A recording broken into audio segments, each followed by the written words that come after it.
इसका आंसर आ रहा है 0.19 आ रहा है पॉइंट। आप लोग एक बार इसको घर जाके सॉल्व करना, मैथमेटिकल कुछ प्रॉब्लम हो रही है, ठीक है। 0.19 आएगा।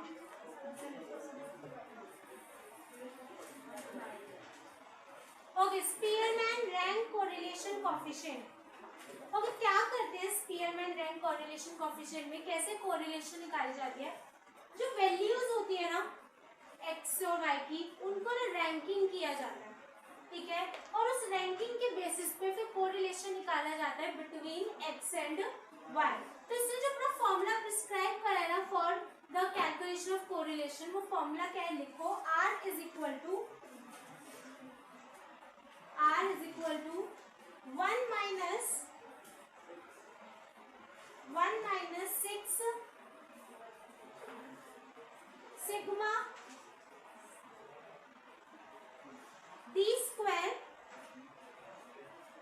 6 sigma d square, 1 minus 6 sigma d square, ठीक है, अपॉन में n into n square minus 1, n into n square minus 1। ये n into n square minus 1 सिर्फ 6 वाले के नीचे है, नॉट 1, ठीक है। अब यहाँ पे बात आती है डी क्या है, दैट इज नॉट डेविएशन। हम लोग यहाँ पर बेसिकली डिफरेंस निकालते हैं ऑफ रैंकिंग। जो रैंकिंग की है ना उसके अकॉर्डिंग क्या की जाएगी, डिफरेंसेस निकाले जाएंगे, ठीक है। एग्जाम्पल से समझेंगे इसको। एक एग्जाम्पल लिखो, इंग्लिश और मैथ्स के मार्क्स दे रखे हैं, इंग्लिश एंड मैथ्स के एग्जाम्स दे रखे हैं,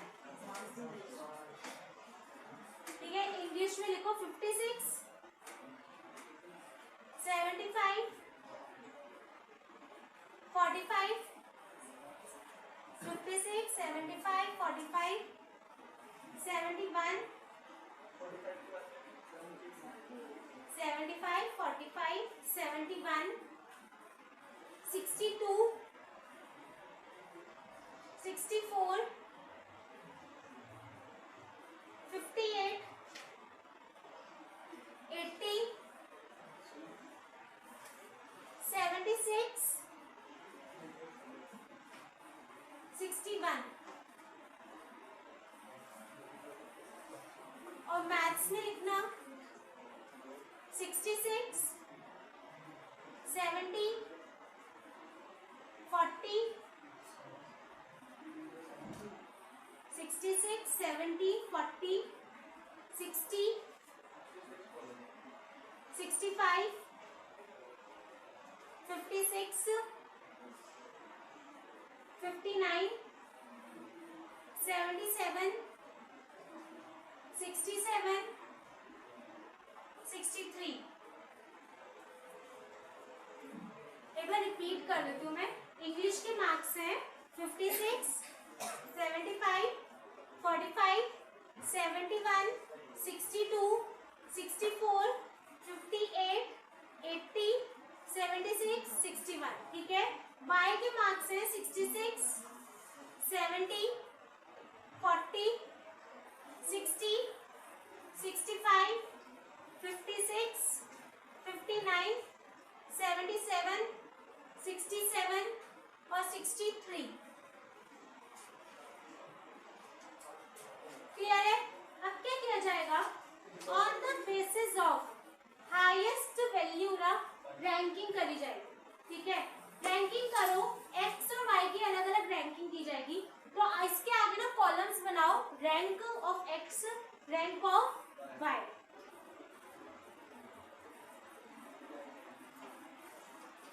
रैंक ऑफ एक्स और rank of Y.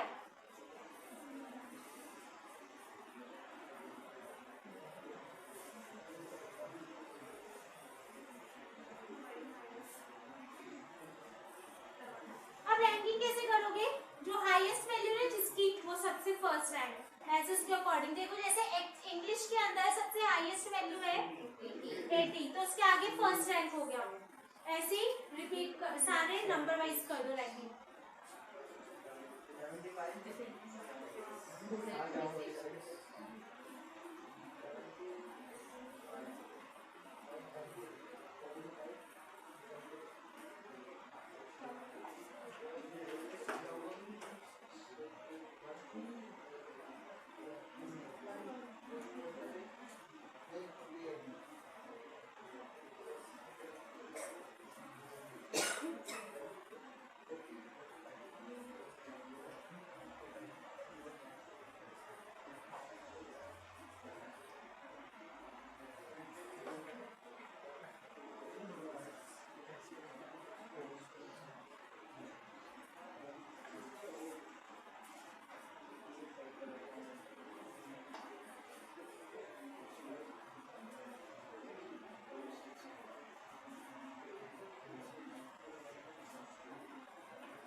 Ranking x की कितनी हो रही है?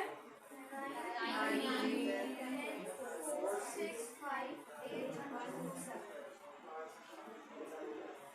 ठीक है, वाई की 4 2 10 7 5 हाँ 5 9 8 1 3 6। रैंक के नंबर के अलावा उनका फिर कितने मार्क्स आए हैं? इसमें हमने रैंक के नंबर डाले हैं। हाँ मार्क्स का मार्क्स कौन से डालोगे? जैसे कि मैंने रैंक 1 पे 80 मार्क्स, हाँ सॉरी, फिर उसके बाद मैंने रैंक 2 पे रैंक 2 पे 76, अच्छा ओके। फिर 75। हाँ तो क्या करूँगी उसका? हम ऐसे रैंक कर सकते हैं। तो ऐसे ही तो रैंक करे ना 80। हम वगैरह रैंक से भी अपने नंबर देते हैं। रैंक 1 2 3 4 5 6 करके उनका नंबर आप उल्टे करते हो। रैंकिंग कैसे करनी है? ठीक है ओके। नाउ अब डी कैसे निकलेगा?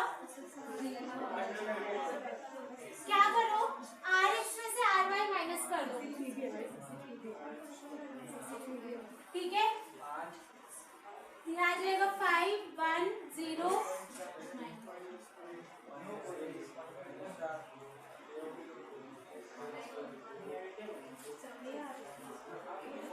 ठीक है। अब इसका क्या करोगे, डी स्क्वायर निकाल लोगे। 25 1 0 9 1 16 0 0 1 1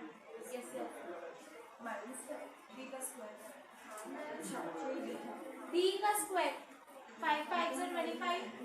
ठीक है, इसका टोटल कितना आ गया?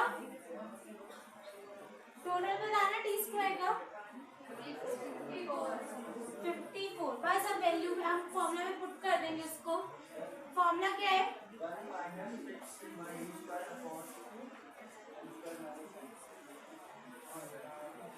R is equal to 1 minus 6 sigma d square upon में n, ये बस n कितना है? 10 है। तो यहाँ पे देखो 1 माइनस 6 इंटू 54 अपॉन में 10 इंटू 10 स्क्वायर माइनस 1 कितना आएगा?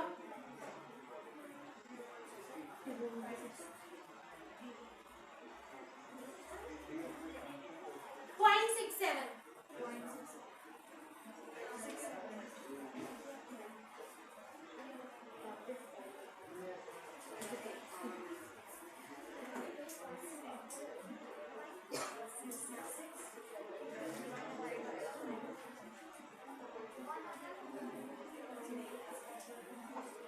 ये समझ आ गया? आई होप यहाँ तक क्लियर हो गया होगा।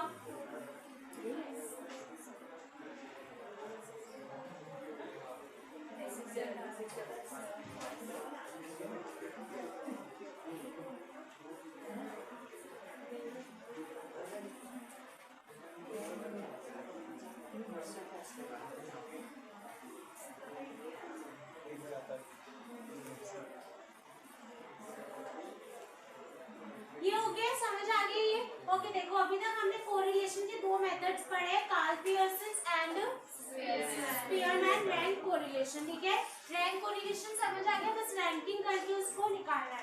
अब यहाँ पर ट्विस्ट तब आएगा क्वेश्चन में जब ना रैंकिंग ही सेम होगी। क्या ये पॉसिबिलिटी नहीं हो सकती कि एक नंबर दो बार आ रहा हो, तो उस केस में रैंकिंग क्या हो जाएगी? सेम हो जाएगी ना।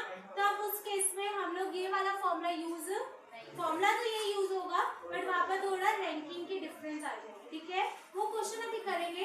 नेक्स्ट का एक लास्ट वो लिख लो मेथड, स्कैटर डायग्राम, जो कोरिलेशन को करने के लिए यूज होता है। स्कैटर डायग्राम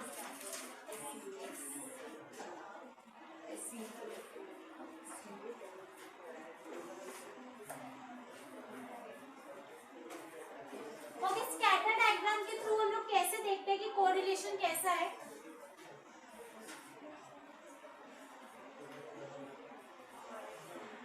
देखो स्कैटर डायग्राम में ना पॉइंट्स के थ्रू शो किया जाता है कि कोरिलेशन पॉजिटिव है, नेगेटिव है या फिर कोई रिलेशन नहीं है।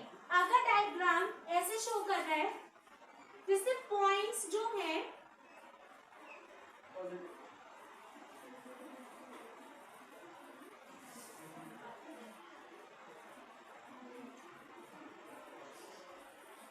वो लीनियर लाइन के थ्रू कॉन्स्टेंटली दिखाए गए हैं, तो ये कौन सा रिलेशन हो गया? Positive relation. कि लीनियर लाइन है कि पॉइंट्स कैसे शो हो रहे हैं कि अगर एक चीज इंक्रीज हो रही है तो दूसरी भी इंक्रीज हो रही है, तो that is the positive relation. Negative relation कैसे शो करेगा डायग्राम के थ्रू?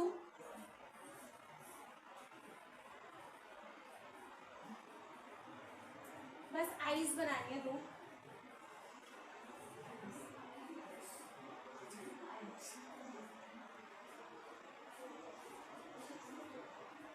ये क्या शो कर रहा है कि डायग्राम नेगेटिवली कोरिलेटेड है। नेक्स्ट डायग्राम होगा बेसिकली अगर स्कैटर्ड है डायग्राम, ये क्या शो कर रहा है? No correlation. ठीक है, तो ये तीन डायग्राम बना, एक मिनट लिखो इसमें स्कैटर डायग्राम है। Scatter diagram shows relationship between two variables, shows relationship between two variables through diagrams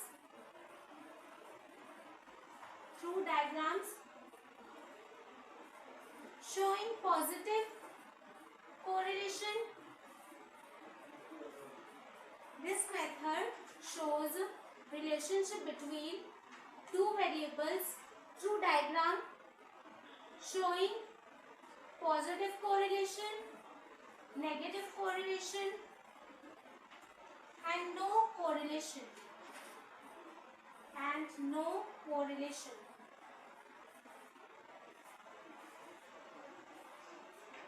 ठीक है, वही डायग्राम डालो। This can be shown below.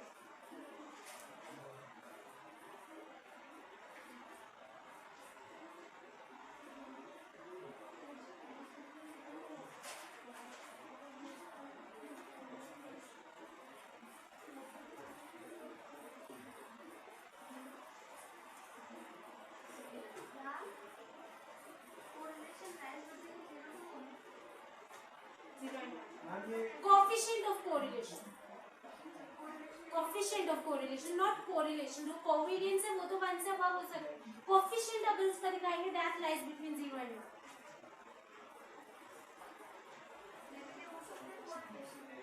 क्या?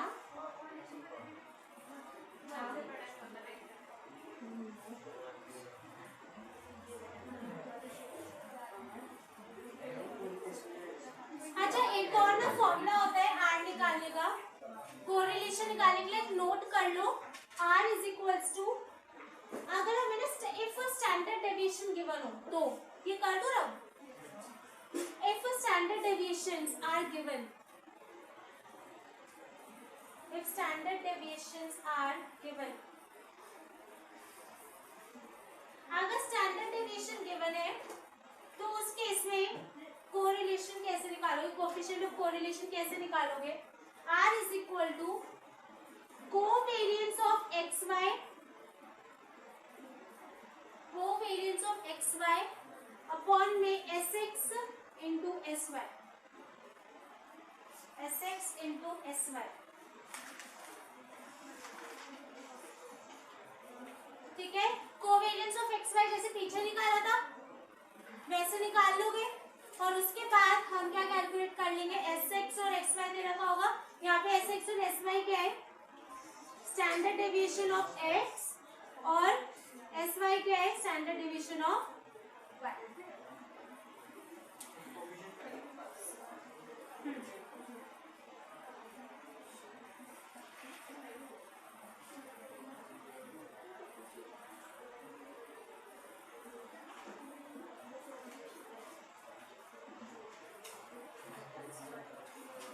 ठीक है, इसके लिए एक एग्जांपल लिख लो। Coefficient of correlation between x and y correlation between X and Y for 20 item.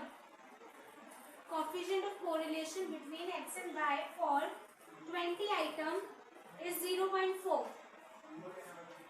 Coefficient of correlation between X and Y for 20 items is 0.4.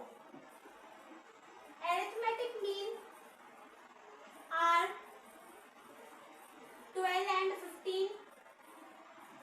12 है x का और 15 है y का, ठीक है। और स्टैंडर्ड डेविएशन दे रखे हैं 3 and 4. स्टैंडर्ड डेविएशन दे रखे हैं 3 and 4.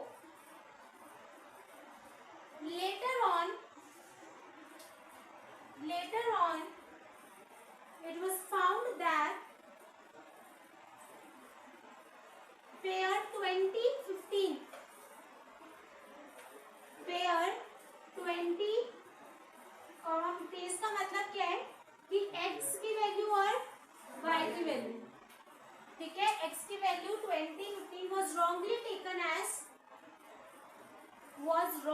taken as उसको गलती से ले क्या लिया है 15-20 was wrongly taken as 15-20, मतलब x को कितना लेना था 20, क्या ले लिया है 15 को कितना लेना था y को 15 लेना था, ले कितना लिया है 20.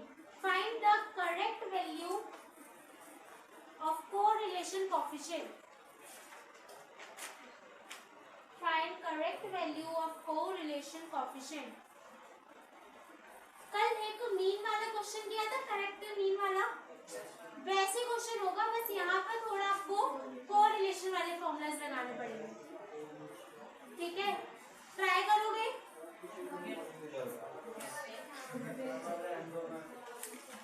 ठीक है। नेक्स्ट क्वेश्चन होमवर्क लिखो,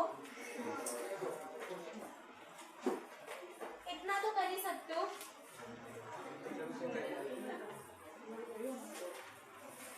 या नहीं?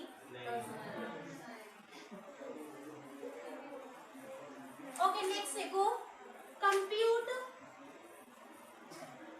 Coefficient of correlation, compute coefficient of correlation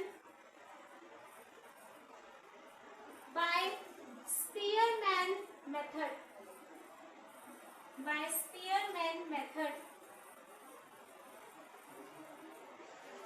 by Spearman method. Okay, आप लोगों को दे रखा है एक्स और वाई। एक्स में लिखना 80, 56, 50, 48, 50, 62, 60, 80, 56, 50, 48, 50, 62, 60, ठीक है। वाई में लिखा है 90, 75, 75, again 75, 65, 65, 75, 75, 65, 65, 50 और 65।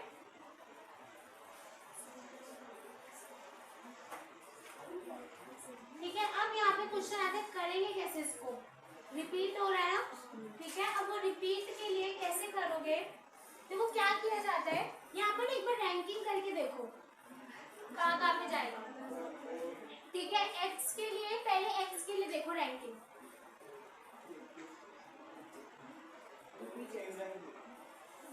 एक बार देखो इसमें किस किस में रैंकिंग जाएगी।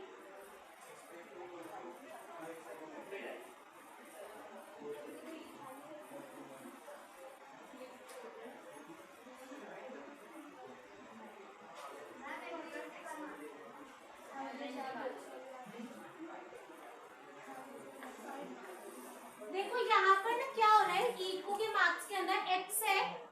देखो फर्स्ट रैंकिंग तक तो कोई प्रॉब्लम नहीं थी, फर्स्ट रैंकिंग किसकी कर दोगे 80 मार्क्स की, सेकंड रैंकिंग भी हो जाएगी, थर्ड रैंकिंग किसकी करी है 60, फोर्थ रैंकिंग कर दी 56 की, ठीक है। अब प्रॉब्लम किसमें आ रही है, फिफ्थ वाली रैंकिंग में ना, तो यहाँ पर अब हमें वर्किंग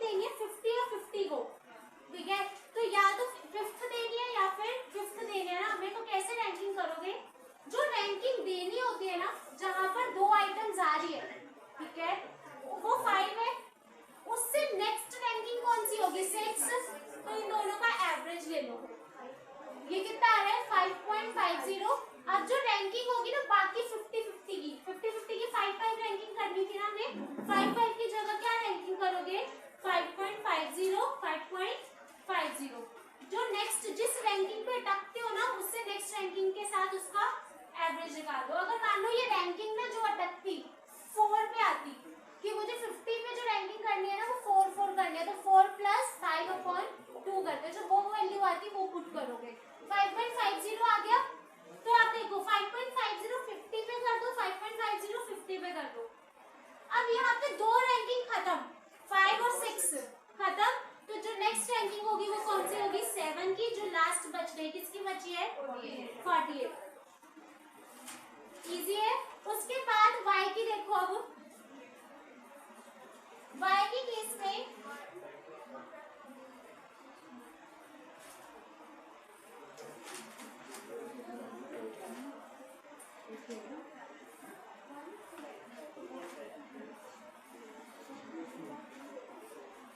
ओके y की रैंकिंग करके देखो। ओके 1, ठीक है, फिर 2 वाली रैंकिंग 75 पे जानी चाहिए ना, 2 + 3/2 2.5 2.5। अच्छा अब इसमें 2 और 3 कवर हो गए, फिर 4 आएगा,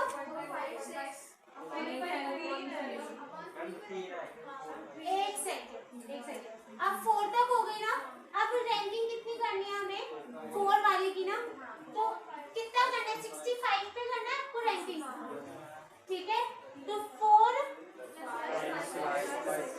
प्लस नहीं, यहाँ पर देखो रैंकिंग कितनी खत्म हो गया, पहले 1 मार्क्स वाला खत्म हो गया और आपकी 2.5 और 2.5 कितना हो गया 2.5 और 2.5 कितना हो गया 1 हो गया, 2 और 3, तो 4 से स्टार्ट होगा, ठीक है। तो 4 + 5 कितना हो गया 9/2, तो कितनी रैंकिंग कर दोगे 3। अच्छा 3 है यहाँ पर, तो यहाँ पर आपको वो करना पड़ेगा, वो टर्म्स लेनी पड़ेंगे। देखो जो, अरे सुन लो, अब यहाँ पर जो रैंकिंग होगी वो कैसे होगी, देखो 3 तक कंप्लीट हो गया, वो समझ आ गया। नाउ आपको कितने बच गए 4, ठीक है, +5 + 6, 3 रैंकिंग्स नहीं है ना क्योंकि, तो 4 + 5 + 6 अपॉन में एवरेज कितने का ले लो 3 का, तो ये हो गया 15 अपॉन में 5 हाँ सॉरी 3, तो कितना आ जाएगा 5, हर एक के आगे कितना आ जाएगा 5, ठीक है। ऐसे ही अगर ये 4 होते तो एक और बढ़ा देते। अब कितने हो गए यहाँ तक 6 हो गए ना, तो नेक्स्ट कितना आ जाएगा 7। क्लियर है ये, ऐसे रैंकिंग करनी है। जिसका स्क्वायर निकाल लोगे, स्क्वायर निकालने का डिफरेंस और इस वाले में फॉर्मूला में क्या हो जाएगा पुट, ठीक है। यहाँ के लिए ना फॉर्मूला भी लिख लो आप लोग,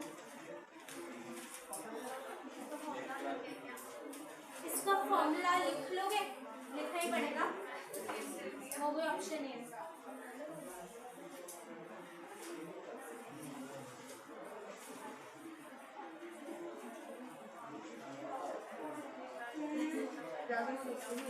ओके यहाँ तक रैंकिंग समझ आ गई है, समझ आ गई रैंकिंग, ठीक है। नाउ इसका फॉर्मूला लिख लो, R is equals to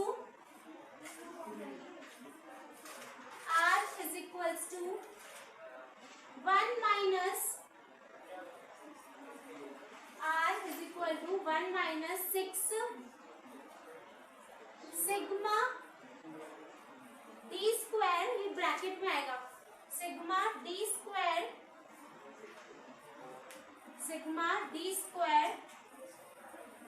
plus 1 + 6 sigma d square, ठीक है। सिग्मा d स्क्वायर ये पूरा ब्रैकेट में, ठीक है। फिर इसके आगे लिखो प्लस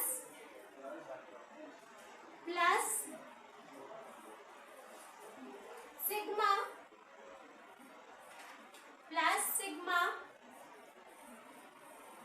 t का cube, t plus sigma t का क्यूब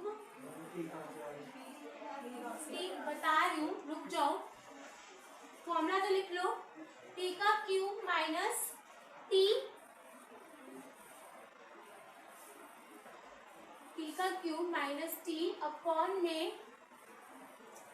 एन, अपॉन में एन, और फिर उसके बाद ये वाला bracket close, n into n square minus one, n into n square minus one. ये को रिलेशन निकालने का फॉर्मूला जब हमारे पास रैंकिंग क्या हो, सेम हो। ठीक है, नाउ अब यहाँ पर आता है टी कैसे निकालना।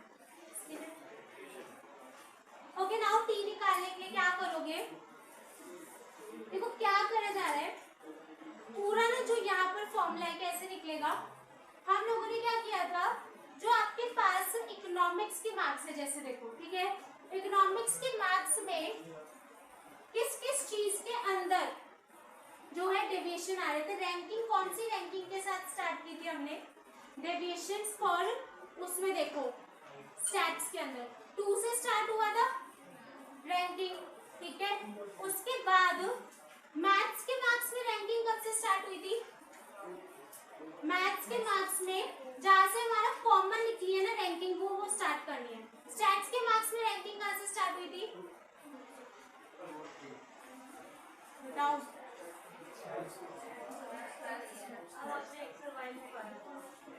अच्छा, एक्स और वाई बनाए ना, वाई के मार्क्स में बताओ, वाई के अंदर 2 से स्टार्ट हुई थी। ठीक है, और वाई के एक्स के अंदर 5 से स्टार्ट हुई थी। ठीक है, अब यहाँ पे क्या करना है, जो रैंकिंग बेसिकली जो हमारे पास जहाँ से एक्स वाई की स्टार्ट हुई है ना रैंकिंग, उसकी रैंकिंग को स्टार्ट करेंगे, 2 से स्टार्ट हुआ है तो 2 का क्यूब माइनस, अभी समझ नहीं आ रहा, एन का क्यूब है। ठीक है, एन क्या आ जाएगा यहाँ पर, बेसिकली जहाँ से रैंकिंग स्टार्ट हुई है, तो 2 का क्यूब, उसके बाद उस 2 के क्यूब के अंदर क्या कर रहे हो, वो 2 का क्यूब कितने पार्ट्स में डिवाइड हुआ है, जो 2 का बेसिकली जो 2 रैंकिंग थी वो कितने पार्ट्स में डिवाइड हुई है, 2 पार्ट्स में। तो हम लोग 2 का क्यूब करेंगे माइनस में 2, एक पार्ट ये हुआ। उसके बाद अब देखो ऐसे ही ना आगे रैंकिंग देखते हैं कि कौन सा रैंक है और उसको कितने पार्ट्स में डिवाइड किया गया। ये क्या है, कितने पार्ट्स में डिवाइड किया है, और ये क्या है कि वो रैंकिंग कब से स्टार्ट हो रही है, कौन सी नंबर पे स्टार्ट हो रही है। ठीक है, सबसे पहले क्या हो रहा है, 2 क्यूब माइनस 3, सॉरी 2 का जो है उसको क्यूब लिया, वो कितने पार्ट्स में डिवाइड हो रहा है, 2 पार्ट्स में, यही हो रहा है। उसके बाद नेक्स्ट देखो, उसके बाद क्या है, यहाँ पर देखो फॉर्मूला के अंदर क्या लिखा है, टी का क्यूब माइनस टी। ये टी का क्यूब क्या है, जो रैंकिंग हो रही है, और माइनस में टी, उसका समेशन। अभी रैंकिंग तो बहुत सारी होगी ना, तो एक रैंकिंग कौन सी हुई, ये वाली 2 का क्यूब, मतलब पहली रैंकिंग स्टैट्स की कितनी थी, 2 मार्क्स से स्टार्ट करिए, तो 2 रैंकिंग हुई, उसका क्यूब कर दिया, और वो 2 पार्ट्स को कितने पार्ट्स में डिवाइड करे, 2 है ना, 2 का क्यूब, तो 2 जो है हमारे लिए क्या है, टी, उसका क्यूब करके उसको किससे माइनस कर दो, 2 से, दैट इज नॉर्मल टी। तो क्यूब को पहले करोगे, फिर उसके बाद उसको 2 से माइनस कर दोगे। ठीक है, ऐसे फिर आपको क्या करना है, नेक्स्ट रैंकिंग कितनी हो रही है, इससे आपके पास समेशंस आते जाएंगे। ठीक है, एक रैंकिंग ये हो गई, फिर दूसरी रैंकिंग आएगी, तो टी की वैल्यूज आ रही है ना, तो टी की जो वैल्यूज आ रही है पहले उसका क्यूब कर दो और फिर उसको माइनस कर दो उसी टी से की वैल्यू से। ऐसे क्या होता जाएगा, समेशन आता जाएगा। क्या हमें वो समेशन लेना है यहाँ पे, यस, वो समेशन लेना है। अब आप लोग क्या करोगे, एक बार इसको जो मैंने बताया है ट्राई करके देखना है, इस फॉर्मूला में पुट करके। ठीक है, अगर नहीं इसका आंसर बता दे तो क्या आ रहा है, आर 0.15, इसका जो आर आ रहा है दैट इज 0.15। आप लोगों को समझ आया ये टी क्या है, रैंकिंग के अकॉर्डिंग मैं खुद का लॉजिक लगाया और उसको रैंकिंग करके देखना कि आ रहा है या नहीं आ रहा। ठीक